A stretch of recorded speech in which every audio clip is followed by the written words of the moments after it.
Hola. How are you? I'm writing to Dahlma.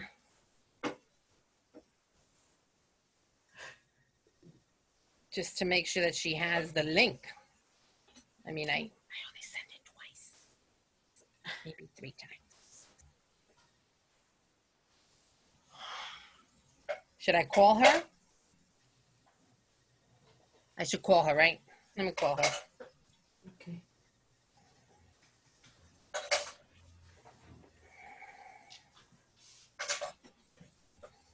So while you're dialing her up, didn't you send the coordinators the summer reading list when you also sent them the books?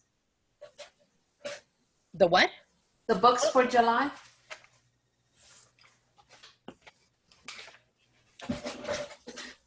I don't remember if I sent them the books for July. Hi, Dahlma. Hi, Maria. How are you? Hi, Dahlma. Hi. How are you, Julia? I'm good. I'm good.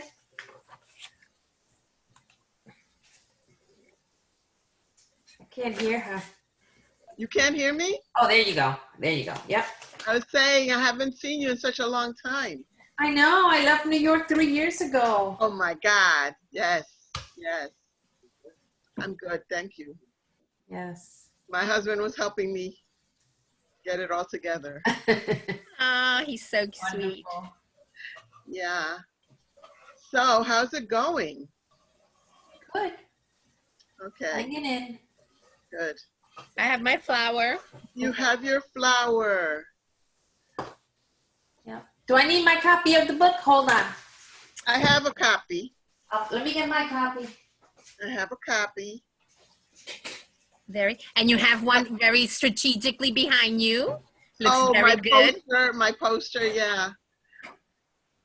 So I didn't get I haven't been on the computer in the last few minutes, of probably an hour. So I didn't get your questions. Oh, okay.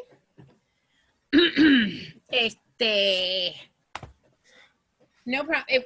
I only have 4 to start with. Okay. And I figure once we have other people will open it up every once in a while. So is this going to be the kind of thing where there'll be several people on the screen, or how does that work? Yes. Yes. A lot of people will be on the screen, but we are going to spotlight your video. So you are actually going to be the star. Oh my Right? goodness. Do you see her like really big and everybody small? She's real big and everybody else is around the top. Okay, I've got to get to that screen because I have me on the side in a little box. So. Yeah. Participants. Hi, Jahida. Hi everybody. Hi. Hello. I love your silver highlights. Yes, they're coming out.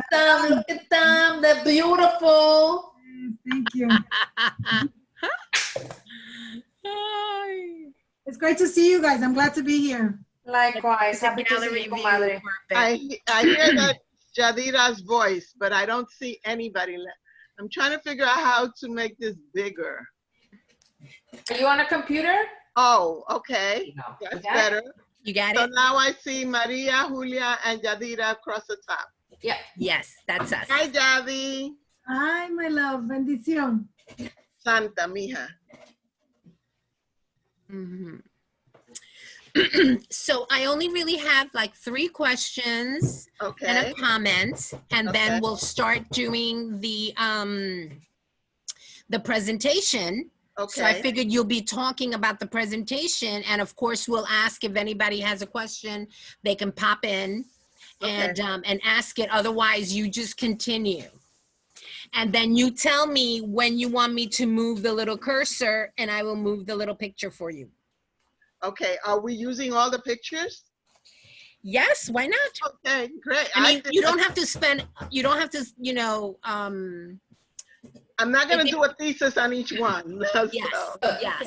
You just have to, you know, like maybe pick one. You have it. So maybe pick like 2 or 3 that you want to really talk about, and you know, like the map is really important. That's really important. Yeah. And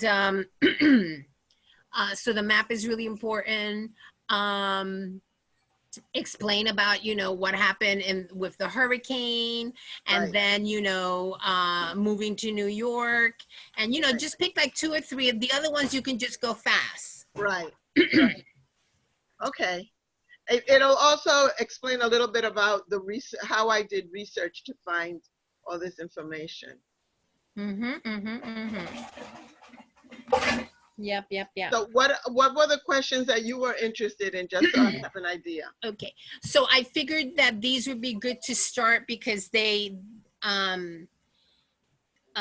will pinpoint, they go with your slides. So of course we wanted to know, like,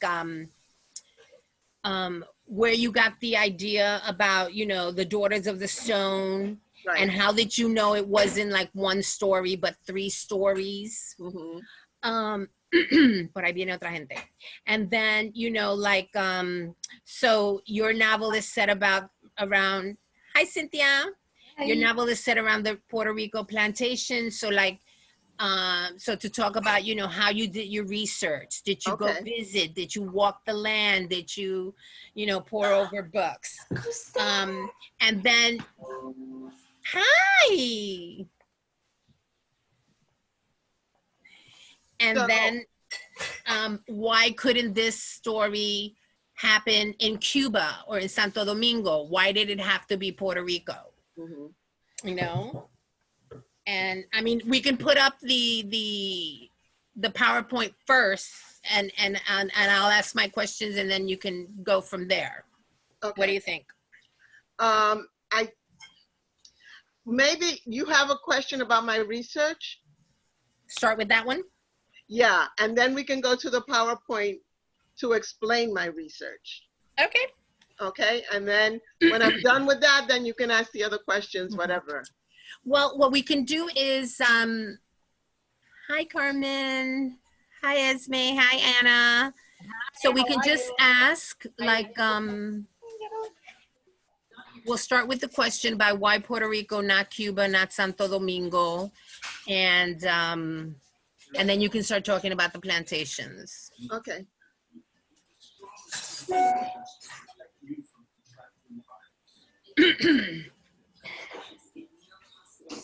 We'll give people a couple of more minutes, Maria.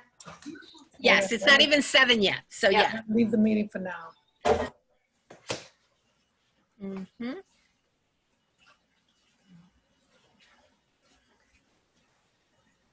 Yes.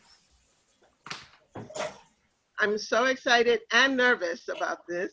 You don't have to be nervous. Don't be nervous. I am so not a techno person, but I'm getting used to this Zooming thing. But I'd rather be you know, of course, I'd rather be in person and, you know, be across the table from each other like we usually are. Yes. Well, hopefully sometime soon. Oh, I got my toes crossed too. I know, right? All I want for Christmas is a crowd of people. Wow. Yes. I don't know if I'm ready for that yet. I have to put my toe in a little bit at a time. Yes. Yeah, we No. haven't gone out yet. And you know, when you watch the news, there's like nothing in the news that's encouraging you to do that. Right. The numbers are not good. No. You know, I'm in Georgia and outside of Atlanta, and you know, we haven't gone anywhere in our little town. I mean, I'm 25 miles outside of downtown Atlanta, but still we haven't gone into restaurants. Our eating out is going through the drive-through and picking up dinner and eating it back at home, you know. And even church, my church is doing drive-through communion on Sundays. Wow. The priest comes outside of the church, you know, from 12:15 to 1 o'clock, and you can go through in your car, and he gives you communion. And you know, we stream the service online. Wow. Still not ready. Well, it certainly makes you think about where your priorities are. Yeah, Yes. yeah. For sure. Hi, Sylvia. Hi. Hi, Julia. Hi. How are you? Good. Who's that? Hi, Maria. Hi. Hi, everybody. Hang on, let me do my video. You can see. Daddy, I love your background. I'm sorry? I love your backdrop. Mine? Yes. Maria. Yes, this is what I had when we did the read aloud for Bronx Bound Books. Uh-huh. Look at, Julia, you always have your scarf. How are you? How's Georgia life? It's good. It's good. Thank you. You muted? Yeah. I can't hear you. I said, no, I'm here. Can you hear me? Is it me? I can hear you. Let's see. I thought I wasn't. No, I'm not muted. Let me raise my volume. How's this? Can you hear me better? Yes. Yes. So then I'm going to put you all on mute soon. No te apures. Okay. Yeah, no, Georgia life is fine. You know, we have a big, beautiful house. I have a library behind me. Dahlma, I haven't read your book yet. Anna, forget Yeah, what about are it. you By the waiting time for? she reads the book, by the time she reads the book, I'll be dead. Oh, you're right. No, don't say that. Por ahí No, vienen by the dos time she reads the book, it'll be a movie. I'm excited. I want to Wouldn't read that be it. nice? Now I'm going Be to a read it. movie. You can watch the movie. Yeah, that's a good idea. Yeah, we can get Steven Spielberg to do it. Absolutely. No, we have Latino directors out there. You get some Latino to do it. That's right. That's right. No, That's Steven I right. would love it. I Yep. would love it. Nope. Nope. Nope. Nope. The only thing is, this is my dinner time, so let's go. I know that's Anna. I got mine. I So can't we wait. have Georgia in the house and everybody else is in New York? I'm in Maine. Yes. Who's New in Jersey. Maine? I'm in in New Maine. Jersey. Who else is Jersey? I'm in Jersey. Miriam. Hi. And Tess is in Jersey, and Norma is in Jersey. Who's in Maine? Esme. Me. Esmeralda. Okay. Oh. So I'm going to take a picture. Everybody say cheese. Cheese. Hello, cheese. Cheese. All right, very good. Are you So- recording this? Yes, is that okay? That's great. I'd love to see it. So that Okay. means it'll be on YouTube or something, Bella? Yes, I'm hoping to put it on YouTube as soon as I know how to do that. Okay. I have to say, excuse me, but if it looks like I'm not looking at you is because this is my computer here, but I have a big screen where I can actually see your face much better. So if I'm looking profile, it's not ignoring you. I'm actually seeing a better screen. Okay. Okay. Who's Is that one talking? of those 50-inch ones? Well, it's basically, I have my computer connected to a 42-inch television. Right. And so that way, because my Damn. eyesight is going, so this way I can actually see, but unfortunately, if I put it in front of the TV, then I don't see it, so. So that's what's Esmeralda. All right, so let's get started. Yes. I'm going to start by, I'm putting everyone on mute, okay? Because we have a little presentation. And Dahlma, I'm going to take you. Dahlma, you can unmute yourself. You know how to do that? Go Hi, to your Dahlma. picture. I should Okay. be unmuted now. Yes, very good.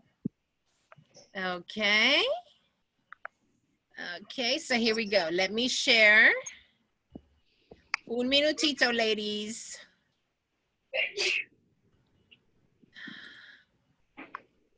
Me caso en nada. Hang on. Well, while she's doing that, I want to thank everybody for coming to visit with us and to hear our little presentation. It's nice to see everybody's face. Okay. And hang on, one more thing.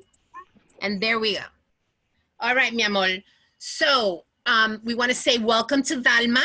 Everyone, this is Dahlma Llanos-Figueroa, and we're all very excited. Some of us have read her book, Daughters of the Stone. And Daughters of the Stone is a saga. It's about, I'm going to let Dahlma explain what it's about. And so Dahlma, tell us about Daughters of the Stone and about the three women that are center of the story. Why? Okay. Daughters of the Stone is a novel about the journey of an Afro-Puerto Rican family from capture in West Africa through life in colonial Puerto Rico to immigration to urban US. And it's about a 150-year journey. And it's told from the point of view of the 5 women that cover the 5 generations of the novel. When I started, I was flying by the seat of my pants, actually. I was just telling the story. I had no idea that it would become as complex and comprehensive as it did become, but I'm really glad that it did, because it is the first in a series of novels that explores that theme, those themes, and that time. I think we don't know enough about 19th century Puerto Rican life, especially the life of Afrodescendientes. And I had never seen me as center stage in any book. So Toni Morrison says, if there's a book you want to read and it's not written, then you need to write it. And so I followed her advice. And I'm very glad that I did, because I think it's touched a lot of people.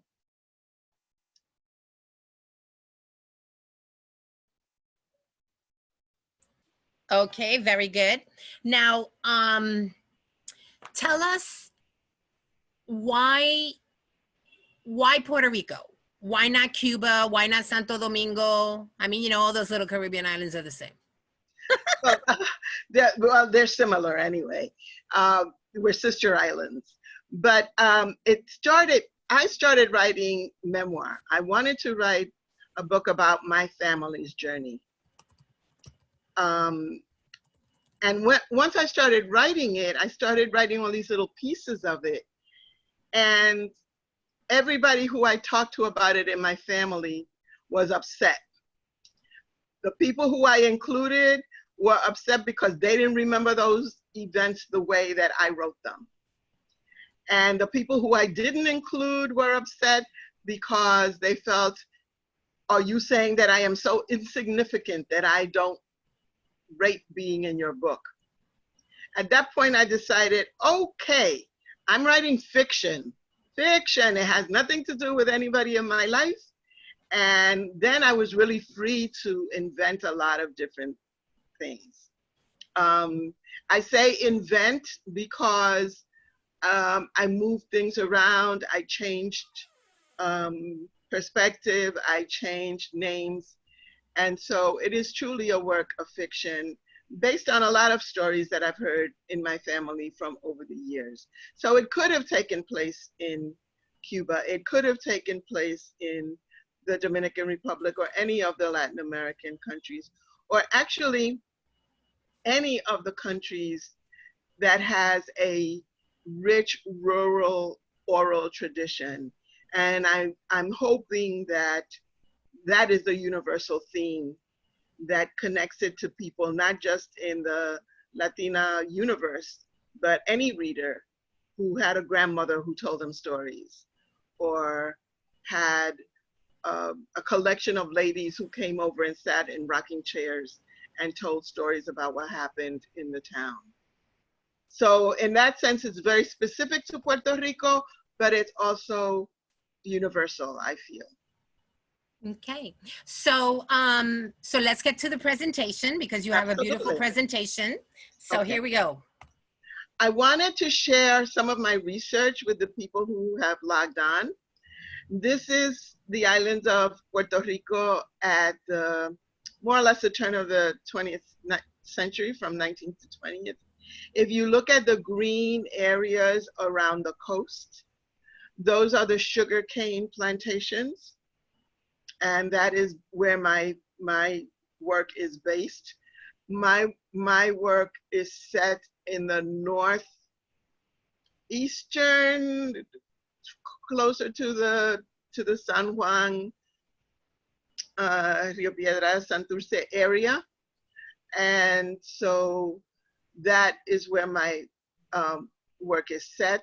But in order to do that, I visited plantations, sugar plantations, all over the island.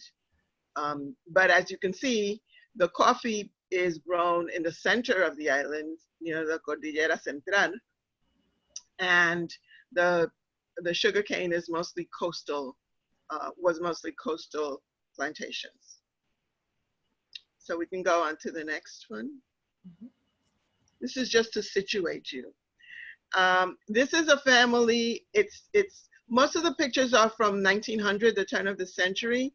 So it's a little after when my book starts, which is mid-19th century, mid-1800s. But this is a bohío in the background, and this is a Black rural family. At some point, not too far in the distant past, they were probably enslaved. And although there were libertos, there were free Black people in Puerto Rico, they were mostly in the towns. But this is a rural plantation. Now the bohíos in my novel are a little more structured than the one behind them, but this is a typical rural living quarters for slaves in Puerto Rico and for poor people in the rural areas. Next. This is a plantation house. It's the planter's home. They probably had a home in San Juan or in Ponce or in Fajardo or in Mayagüez. And then they had the plantation home, which was the center of the farming that fed their economy and provided for the family's wealth in town. As you can see, they're much smaller than American plantations. And for that reason, they also had much smaller workers, numbers of workers. Often plantations in Puerto Rico had 20, 30, not like in Cuba or Jamaica or the American South, where they had hundreds of enslaved people picking cotton or whatever crop they were doing. In Puerto Rico, it was a much smaller operation. And sometimes the enslaved people lived in the bottom, the ground floor, and the family lived in a much more well-appointed upstairs. But this is just an example. As you can see, the little boy is carrying probably coffee on his head. But we can go on from there. This is an example of what the masters or the hacendados might have looked like. This picture was taken near Guanica, where I did a lot of research. And it's just, I included it to show the difference in class, racial makeup, and lifestyle. And the next. Another type of bohío, again, turn of the century. This is the traditional carreta, which was loaded up, and the drivers would then take the sugarcane to a nearby train that would then transport it to the sugar processing plant, La Central, which would actually do the processing of the sugarcane. Next. This is a photograph of the hurricane of 1928. I forget if it was San Felipe or San Cipriano. Now I did the research a while ago. It happened in 1928. In the novel, I delayed it to 1938 to fit the events of the narrative. but this is an example of what a hurricane can do to a structure, or did to structures in Puerto Rico at the time, where they were mostly wooden structures as opposed to cement. And unfortunately, the hurricanes are continuing to do a lot of damage to the island. Next. In my first novel, and in my second novel, and even in my third novel, handiwork is really important. Embroidery, sewing, tailoring. If we have grandmothers who lived in Puerto Rico at the time, there were many costureras who used to augment the family income by doing handwork at home. In this case, they were already moving into a more factory kind of environment where the women left their homes to work in a particular location. And these are the same women who 10 years later came to New York City to work in the garment industry and became a vital part of the Ladies Garment Workers Union. Next. This is a rural transport, el tren rural, and it was one way of people getting around the rural areas and being brought into the cities. So that's one example. The next slide will show the city train. This is a much more sophisticated urban transit, and this was in Old San Juan. Esta es la calle Fortaleza. And once the Americans arrived, they started recording a lot of images on photographs. And so that's why we have so many of these photographs from that era.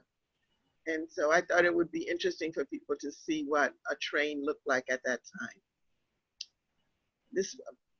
Okay, and then by this time, it's the 1950s. This is when my family came to New York. When I did this presentation, people wanted to see where I fit into all of this. And so this is a street in New York City. You could probably walk down El Barrio and see a very similar street today. But this is what it looked like back then with the trucks and the marqueta and everything else happening. And then the last one, this is my family. Shortly after we arrived, and our Bronx apartment, which was my family's idea of moving on up. We started out in El Barrio on 104th Street and 2nd Avenue. And pretty soon my parents decided, once we get established, we're moving to a nicer apartment and a better neighborhood. And so that's us in all our glory in the 1950s, our first apartment in the Bronx. And that's about it. So I hope that some of those pictures at least look familiar to some of you. Yes. So hang on, let me unmute everyone. Okay. So that way we can all talk. Okay, and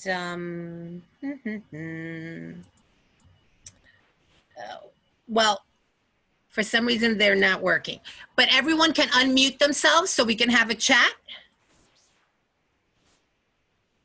Julia, can you unmute yourself?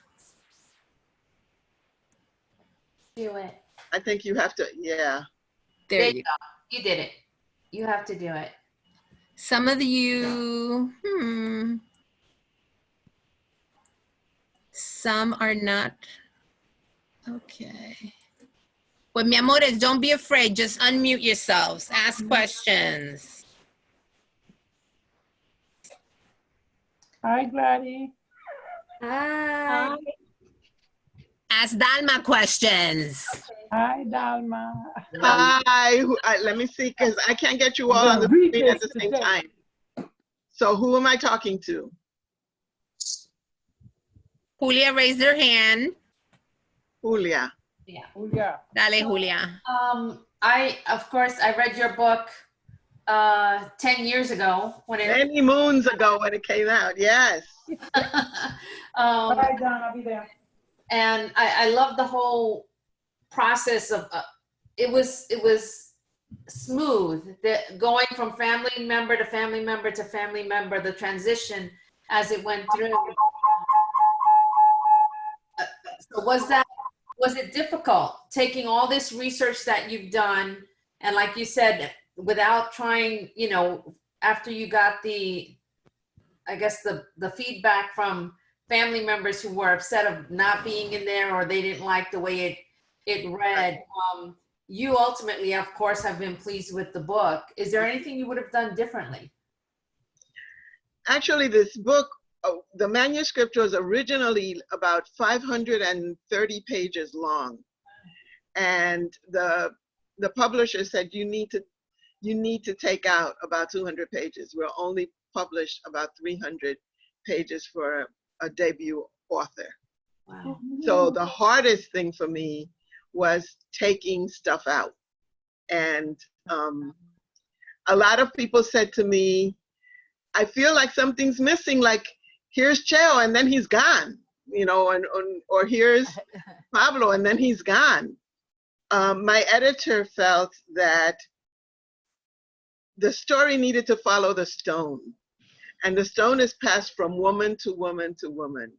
So I couldn't devote a lot of time to the development of male characters because I really had to follow the stone. In retrospect, I think that was a good suggestion. And I think one of the things that writers have to do is listen to ideas that they may not be wild about to begin with, but really consider, is that what's best for the work? Even though you spend 20 hours writing this male character, if he doesn't belong, he doesn't belong. And so what I did was, instead of cutting it out and throwing it out, I cut it out and saved it. And I'm hoping at one point to maybe have some short stories that follow some of those characters in the lives that they live. Oh my God, look at Esmeralda Santiago. Yes, you hadn't noticed? Yes. Exciting. We have a famous author with us. We have three famous authors. Okay, I'll take that. 3 famous authors. Okay. And I haven't read all of her books either, so. Anna, we're kicking you out of the club. You have a wonderful bookshelf. It's true you haven't read it, but at least you bought them. Hey, Sonia. Oh, a lot of people coming in. Okay. Yes, yes. My copy of it like a week ago. It's on my book, you know, on my by my bed to read. Hi, Vivian. Hi. Hi. How you doing? So do we have more questions for Dahlma? I have a question. Hi, Dahlma. This is Tess. How are you? Hi, Tess. Thank you. I'm good. I'm good. Let me find you on my screen. Teresa. Oh, there you go, Teresa. How are you? Yep, over here. I don't know my history that well. Who were the plantation owners during this period? What do you mean, who were they? Were they like lighter skinned Puerto Ricans, or who had the Okay. plantation? For the most part, they were white Puerto Ricans and other people who were invited to the island to come and start their plantations there. Okay. So the government in 1815 felt that in order for the island to be more productive, they invited people, and they came from Germany and Italy and France and from other slaveholding colonies, and they were given very cheap land. They were forgiven taxes, and as long as they became Roman Catholics and as long as they were white, they were fine. Yeah. Later on, things got more complicated. Yeah. As they tend to do. Just how we ended up with all these trigueños, right? Jari has a question. Hi, everybody. Jadira. Nice to see so many familiar faces. I'm Jadira from the Bronx. Dahlma, you know me. I love you. So when you shared the picture of the plantation, Yes. where you mentioned that oftentimes the enslaved persons lived on the bottom floor, you took me back to a time where my grandfather and grandmother shared with me. I come from a tobacco family and a sugarcane family, both, parental. Father's side was father's side was sugarcane, and my mother's side was tobacco, like workers, not owners. And my grandfather, my mother's side always shared with me that once people were freed, it became a sharecropper type of situation where the hacendado would give people little spots where they could build a wooden shanty or a shack, and they could live there with their family. And that's the type of family that I come from, where they shared. The hacendado would have his big plantation, which is now freed persons working for him, but in exchange for having a piece of land to work, which didn't belong to them. They were basically renting while they worked, while they had their wives work, while they had their children work. So my grandfather happened to be one of the ones that joined the military as a way to stratify out of this situation. So he was way, ahead of the game in terms of seeking that quote unquote American dream, which is really the American nightmare, right? So I just wanted to add that because you triggered that memory when you shared the plantation picture. Yeah. So, well, I hope that for a lot of different readers, I do trigger memories. Things that they might have forgotten, that they might have heard, but they never really saw it. I hope that my narrative does that for them. They had enslaved people. They also had jornaleros, who were basically migrant workers. They would come during Safra, which is when the cane was mature and processed, and they would help cut the cane. And they were jibaros. They would come down from the mountain and help with the harvest and make money and then go home again. And then they had other people who are rural people who were having a really difficult time making ends meet. And as Jadira said, they would go and they work either on the coffee or sugarcane plantation to support their families. So so I have a little bit of all of them in there. It's me again. Who was your favorite character? Oh, everybody asks me that, and it's so hard. Of course, I loved all of them. I love Fela because even though she doesn't speak, she has such a strong, steel-like personality, intent. Even though she couldn't speak, you knew exactly what she thought and what she had in mind. So, this plantation owner brings her gifts, and she doesn't have to say, I don't want your gifts. But when he comes back, he finds that the gifts have been given to an old woman or are left in the fields, or she's obviously not impressed. So I love her for that. I love Maddie because she is so steeped in magic and mysticism and strength, and she made it her business to get back that plantation so that she could create a world for themselves which was more equitable. Concha was just so cool to write, because she knew the world through her feet.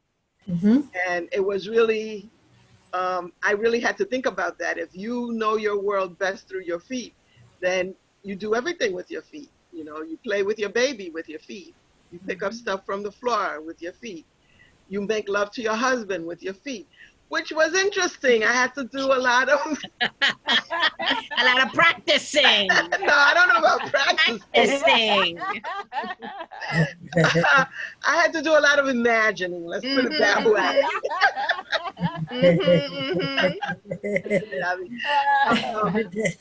So, and then Delia, I not Delia, Elena, Elena. I really love because she was such an independent soul. It's like, okay, I got to get out of here. I got to take my kids and I got to get out of here.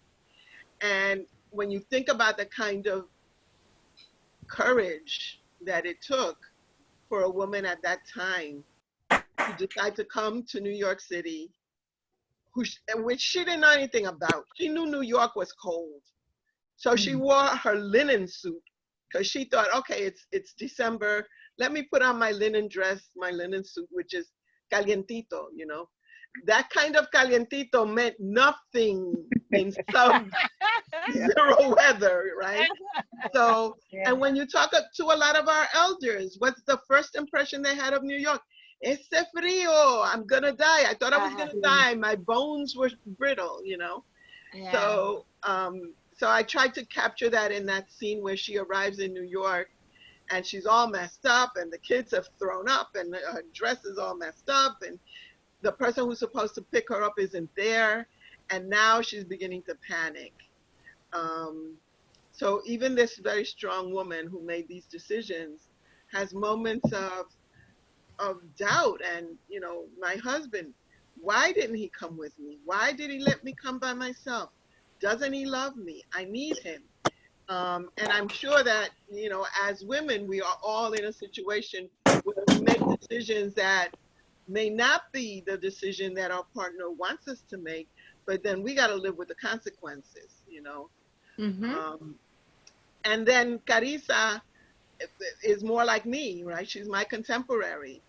And she's fighting to get her words recognized and tell her story.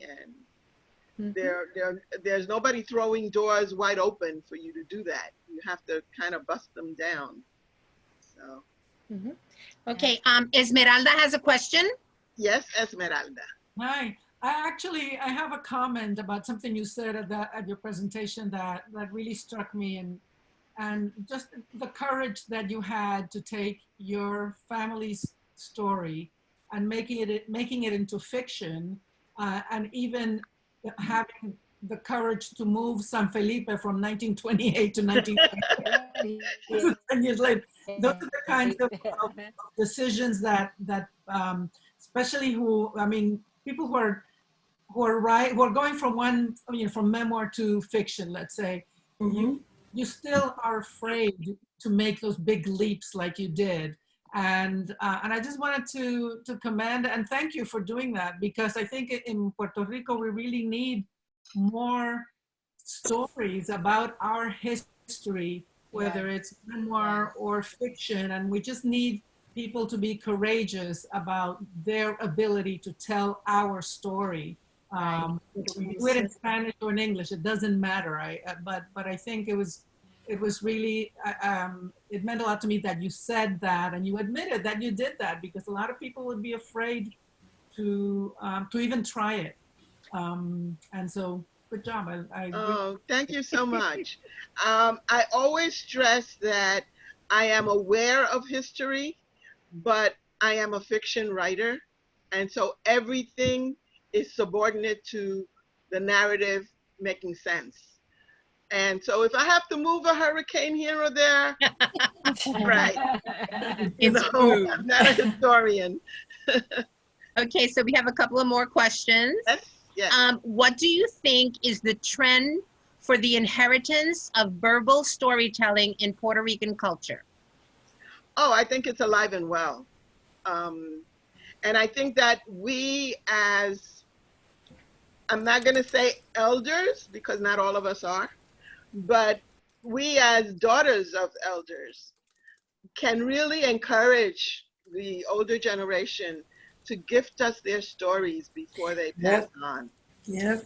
Because nobody else is recording this, you know. No, even in doing research, there are so many aspects of our lives that have not been researched, that have not been codified.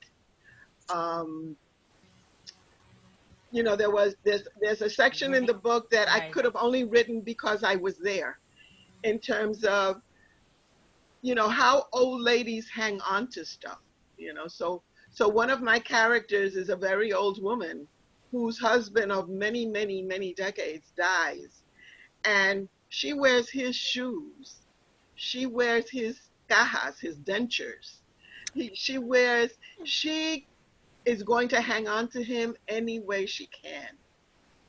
And I had the opportunity of sitting with all these ladies who gave me their stories and brought out their Bibles with all the names in them, or their baptismal information, or if you get a lot of them together, they start telling you each other's stories, even if that person doesn't want them known.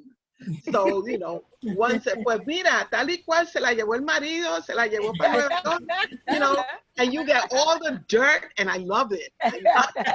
Just tell me more, tell me more. Mosa. So I think that, and it's not just Puerto Rico, because old Italian ladies tell their grandchildren stories. And my husband's Babalati told him stories about the pogroms in Russia. And so I think in every culture where you have, especially a rural, non-technical society, the way that people connect is by telling stories. Mm-hmm. And I hope that even in our technologically advanced society, people will continue to pass on the stories. Mm-hmm. Okay, so we have another question. Yeah. What was the most surprising thing you learned during your research for Daughters of the Stone? Wow, that's a good question. From Viv. That is a good question. This is something that surprised me, that really is not research about the book. It's research about my family. I have a cousin who's a genealogist, and he sent me a family tree, and he's gone back to the 1700s. And one thing that I found amazing was that this one woman in my family shows up on both sides of the tree. It's like, oh, how did that happen? So we have a lot of on the side kind of people in my family. My family tree has a lot of leaves and little pebbles and little things hanging off of it. Yeah, we got a bunch of those. Excellent. Who else has a question? Dahlma, so the talking about that tree from the 1700s, what was the origin of the people? Well, interestingly enough, one of my ancestors came from the Dominican Republic. Wow. And it turns out that at a certain time in Puerto Rican history, if a Black person arrived on the island, that person was automatically a liberto, a free Black person on the island. So that attracted people from other islands who would want to come, because it meant that once they got to Puerto Rico, they were free. That was also something I did not know about. I also find it really interesting that in Puerto Rico, you are Black, and the same person may be born Black and is a Black laborer, but if they become an artisan or if they become educated, now they're not Black anymore. Now they're trigueño, or de color, or de color, or some other euphemism other than just accept the fact that this is a Black person who achieved their goal, right? So that was something that I thought was a really interesting psychological and sociological phenomenon, that you can whiten as you move along your profession or your economic status. Because there's nobody called President Obama ese negro, right? Ese trigueño, ese, you know. So, you know, you're president of the United States, you can't just be Black. You got to be something else, you know. So I just thought that was really interesting. By the way, there's a place in Puerto Rico called, I think it's called Casablanca. It's a sandwich shop, and they have an Obama. Oh, she's frozen. And you're frozen. Yeah. Yeah. Come Maybe Dahlma? you're thinking about sandwiches. I want to hear about the sandwich. I know, right? Dahlma, you're frozen. How about we miss you? All right, hang on. Let me call her. We shocked with all our questions. That's why she froze. Well, I'm so grateful for her stories. I'm grateful for your stories, Esmeralda, because as a child, my mother told many stories, and I so regret not having written them down because now as I'm older, I'm forgetting a lot of it. Okay. She's probably going to jump back in. Okay. I want to hear about the sandwich. Let's wait. Yeah, same here. You Casablanca. scared her away.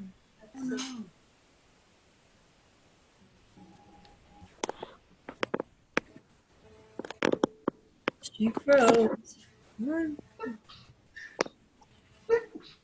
I'm calling.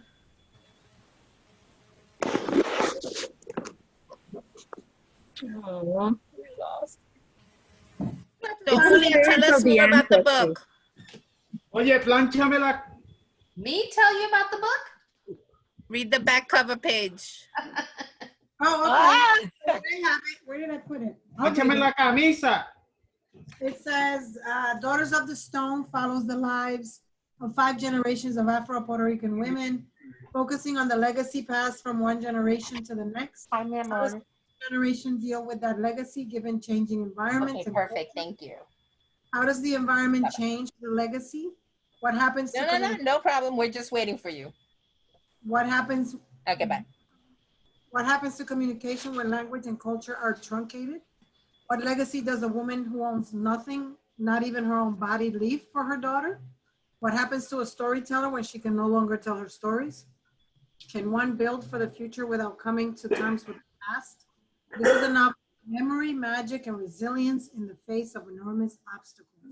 It is a novel of continuity through storytelling. It is a novel of families, ultimately all families, and how we survive. Very nice. I just talked to Dahlma's husband, and they're trying to reconnect. Okay. Their connection fell. Yes. But Well, I want to say that having read Dahlma's story 10 years ago, and then a few years later reading Conquistadora, since we have you here, you know, because, and I remember hearing you give an interview in El Museo de Barrio where you said you had enough research that you could write 2 more books, which we anxiously are waiting for. Yes, we are. Well, just to figure you up on that, I actually wrote, I have a draft of that with my publisher, which is a sequel to Conquistadora. Yes. But my editor, unfortunately, has been very ill. yes. So, and she doesn't want to give the book to another. Oh, okay. She wants, you know, so I'm just waiting for her to get better. And Oh, okay. No problem. Awesome. So I remember you said that it might be 2 additional books or 3 to bring it, that you thought you had enough research to bring it right through to where your story began. right, that's my, that was the original plan. And I actually have, right now I'm working on another novel where a lot of the descendants of the Conquistadora book are appearing. They don't know those people, obviously, but they have the same last names. And that will probably, you know, it's entirely possible these books will all come out at the same time. Who knows, you know? And we'll probably buy them all at the same time too. Yeah, it's amazing to see these stories that, you know, fiction or fact of people writing memoirs, going back in the family history. Yes. One of my maternal cousins just wrote a book, I have it here somewhere. Estelita, which features, you know, my family. So I'm ready to dive into this to see. Wow, that's so cool. Beautiful. That's beautiful. Wow. Is it in Spanish? It's in Spanish, yes. Excellent. Wow, it's huge. So, It's so important. I think what Dahlma was saying, when Dahlma was saying about valuing and respecting the stories of our, and you know, our elders, because they really have stories that will disappear with them if we don't save them, if we don't value them, if we don't record them. And I actually did that with my parents. I am so glad I did. And with my dad, he was very eager to tell me his stories, and he actually used to send me tape cassettes of him talking to me. My mom, I had to like drag her into the process because she just didn't want to tell me a lot of things that she thought I didn't know, which of course I knew. Yes. But the thing is that we know a lot of these things, but we need to hear, to let them know that we value it, even if it were things that they didn't want to tell us. Because, you know, en la familia siempre hay chisme, you know. Y secretos, secretos. Secretos, we always hear. Yes, big time. And so the person who's holding on to it doesn't know that it's out there. So, Yeah. That's right. And So Dahlma's trying to call in. Their modem crashed, Oh no. but they should be calling. That should be her. Hello, this is me. I'm sorry there's no visual. No problem. Okay. Best laid plans. We have you back. That's the beauty of Zoom, that you have options. Yeah, I guess. Yes, yes. So, Wait, John, hold on. John said that the cable is on. we don't see it on. Don't hang up. Just stay on the phone I'm not hanging up. until you come back. Who else had a question? Sandwich. Yeah, the sandwich. We want to know about the Casablanca. Yeah. Oh, I just want Obama sandwich. Yeah, the Obama sandwich. I just wanted to bring that up in terms of, you know, people's perception of Black folks just changes depending on what their standing is. Can you see me? No. Yes. No. So what Yes is the or no? sandwich? No. What was the sandwich for Obama? It was a pork sandwich with cornbread. Oh my God, that sounds awesome. Actually, it was delicious. I can imagine. Oh my God. It was. A beefsteak. Get it? Beefsteak. Dahlma, were those the only three crops, the three big crops, the coffee and the sugar? And I saw you also had the bananas. Were those the big crops in Puerto Rico? The coffee and the sugar were the biggest ones. And tobacco in the central. Tobacco. And then they had the minor crops, which are all the fruits, guanabanas, plátanos, you know, but they weren't as big as the three big ones. And they were exported to the States, to South America, everywhere? At different times, they were exported different places because the Spanish crown would allow at some points to trade only with Spain, at some points to trade with the United States, and at other times to trade with all of Latin America. So it depended, I think, also in terms of, Spain had many colonies, so they also had to deal with Cuba. They also had to deal with DR. They also had to deal with all of Latin America. So I imagine, although I don't know, but I imagine that they were all players on the scene of international trade. So we have another question. It says, can you name one or two important resources that helped you with your history? Oh, okay. So there are different kinds of resources that I used. I used the traditional research tools at the Biblioteca Nacional. Went there to look at photographs, old newspapers, things that are housed at the National Library. The Library of Congress here in the United States has an excellent collection of Puerto Rican photographs, and the Puerto Rican archive in the Latin American Studies Division is wonderful. I went down there, the woman was just great. So I would recommend starting there and, moving on from there. And then Centro here in Japan. Oh, okay, Centro. Yeah, but Centro is better for Puerto Ricans in New York City. Right. So once immigration happened, for instance, I went with my friend Sonia to hold on a second. John?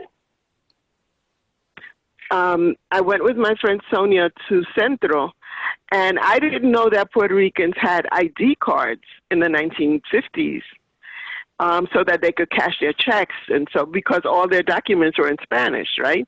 So if they got ID cards from the city of New York, then they could do all their business. And my friend Sonia found her father's ID card on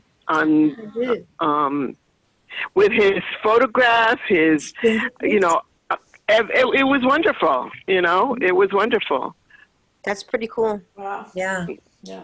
So if you want to check out what's going on with your family, Centro is a great place to go. Yes. Thank you. Don't forget Julia has a question. Well, more of a comment. So this cousin who wrote this book reconnected with us through through Ancestry.com. Mm-hmm. Yes. Lost connection with the family. Yeah.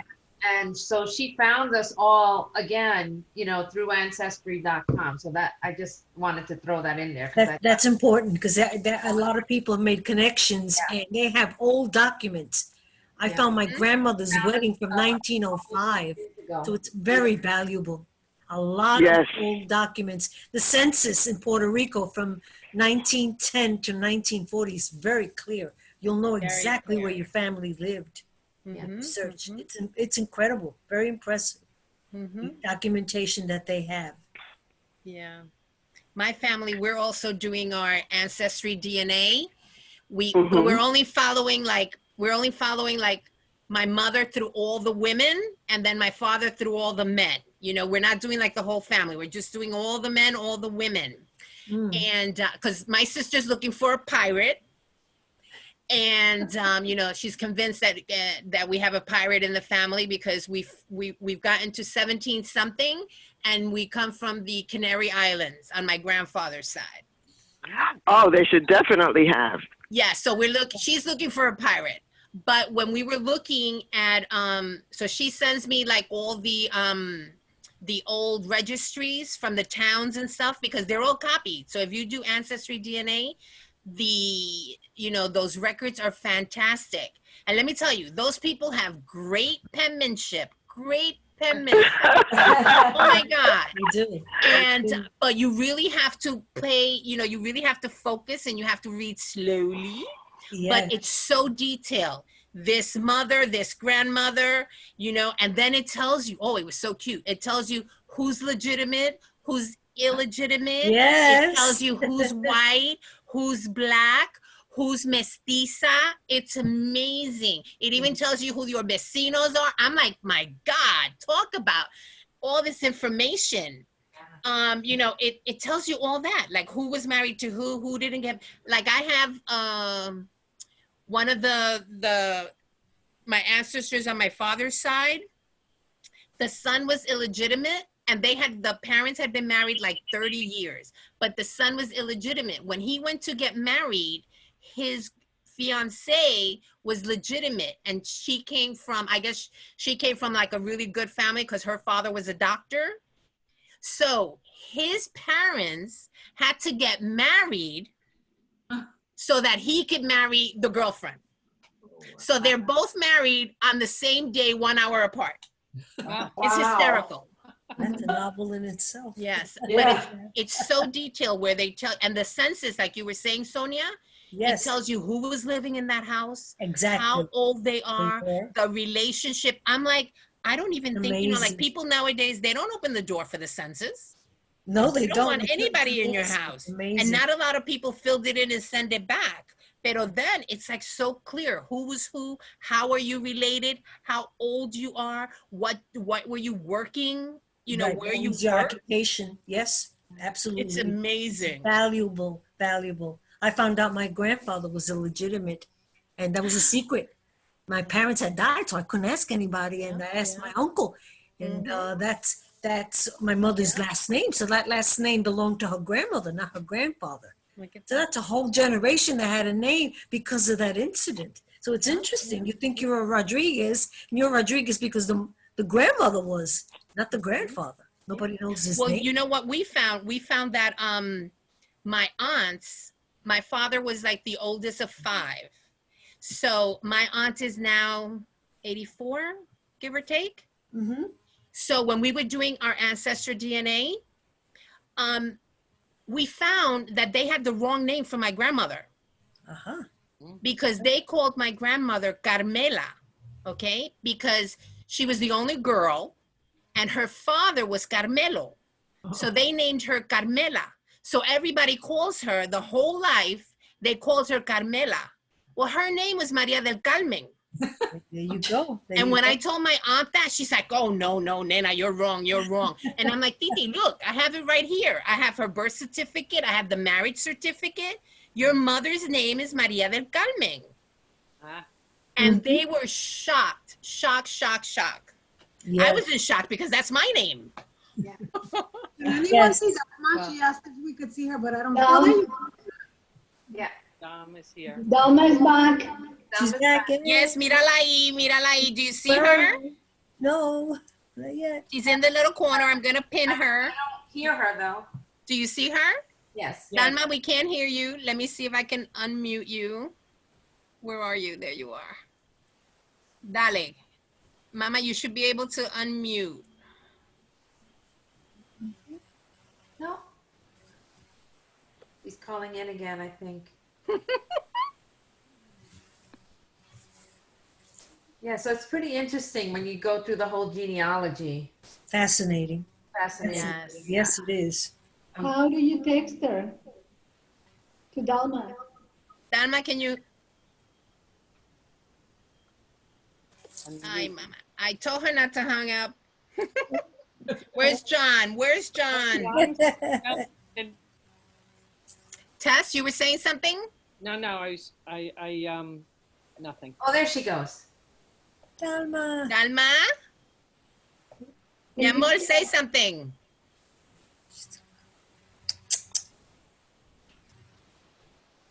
Dahlma? Mi amor? How do you text her? I mean,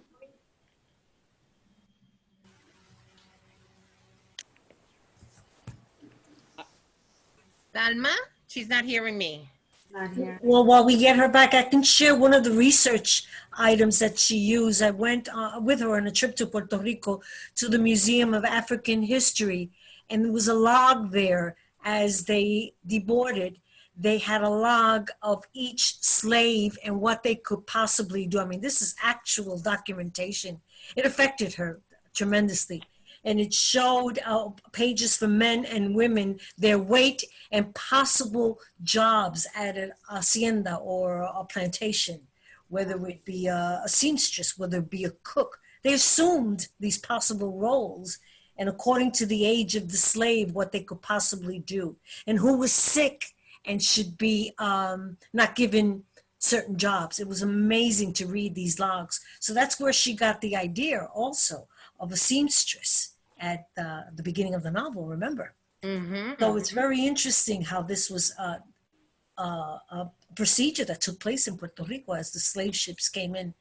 Very, very, very difficult to watch and read. It was very well done. So she did a lot of research going to plantations that were still there, but they were just like museums for people to visit. And the tour guides gave you wonderful information. She was constantly writing and taking notes.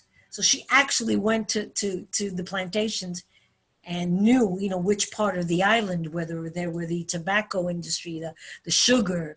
It was very fascinating. She learned, there we go. She back? She's Dahlma? trying to connect. Yes. No, because you can still go now and you can, you know, they have some of the plantations, like tourists, you know, it's just a tourist, you know, event. I don't know how many more, you know, how many more plantations there's still on the island. Esmeralda, maybe you know, are there still plantations on the island? I really don't know, but they wouldn't be called plantations anymore. you know. Yeah. No, they're just relics. They're just relics. Yeah. But they're handled very delicately. It's not like it's not touristy.